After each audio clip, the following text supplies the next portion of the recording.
പുല്ലൂർ പെരിയ പഞ്ചായത്തിലെ ഉദ്യോഗസ്ഥർക്കെതിരെ ഗുരുതര ആരോപണവുമായി പെരിയ മണ്ഡലം UDF കമ്മിറ്റി. CPM-മായി ചേർന്ന ഉദ്യോഗസ്ഥർ തെരഞ്ഞെടുപ്പ് അട്ടിമറിക്കാൻ ശ്രമിക്കുന്നുവെന്ന് നേതാക്കൾ ആരോപിക്കുന്നു. അധിക ബൂത്തുകൾ അനുവദിക്കേണ്ട സ്ഥലങ്ങൾ തെരഞ്ഞെടുപ്പ് കമ്മീഷനെ അറിയിച്ചില്ല എന്നതാണ് പ്രധാന ആരോപണം.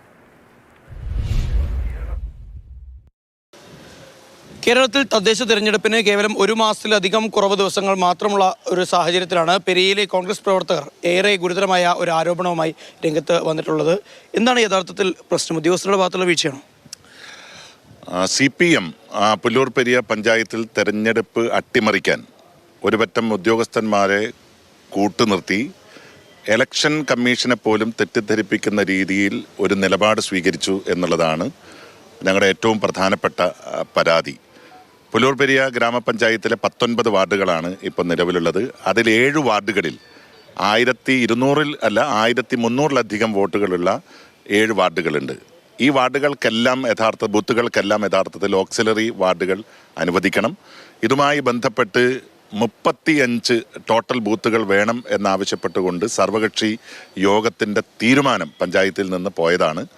അതിനുശേഷം 25/9/2025 ഈ വിവരങ്ങളെല്ലാം ഇലക്ഷൻ കമ്മീഷൻ്റെ സൈറ്റിൽ അപ്ലോഡ് ചെയ്യേണ്ടതായിരുന്നു. പക്ഷേ ഈ ദിവസം ബോധപൂർവം ഉദ്യോഗസ്ഥർ ഇത് അപ്ലോഡ് ചെയ്യാതിരുന്നു.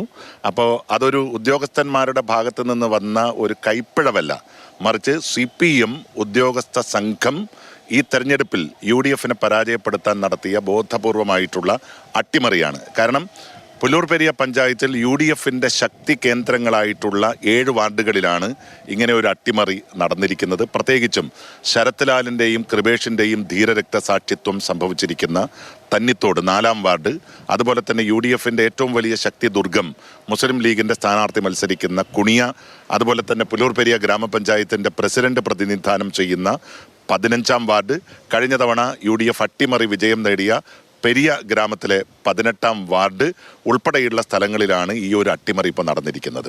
അപ്പോൾ സ്വാഭാവികമായി ഇപ്പോൾ നമുക്കറിയാം 3 വോട്ടുകളാണ് രേഖപ്പെടുത്താനുള്ളത്. മിനിമം 1 മിനിറ്റ് നമ്മൾ സമയം കൂട്ടിയാൽ പോലും ഈ 1200 മുതൽ 1500 വരെ വോട്ടർമാരുള്ള ഓരോ ബൂത്തുകളിലും വോട്ടെടുപ്പ് പൂർത്തിയാകാൻ രാത്രി മിനിമം ഒരു 11 മണി വരെയെങ്കിലും ആകും. ഇത് വലിയ തോതിൽ വോട്ടർമാരെ ബൂത്തിലെത്തുന്നതിൽ നിന്ന് തടയും. ഷാജു ചന്ദ്രപ്പരയ്ക്കൊപ്പം സാരംഗ് സുരേഷ്, മാതൃഭൂമി ന്യൂസ്, കാസർഗോഡ്.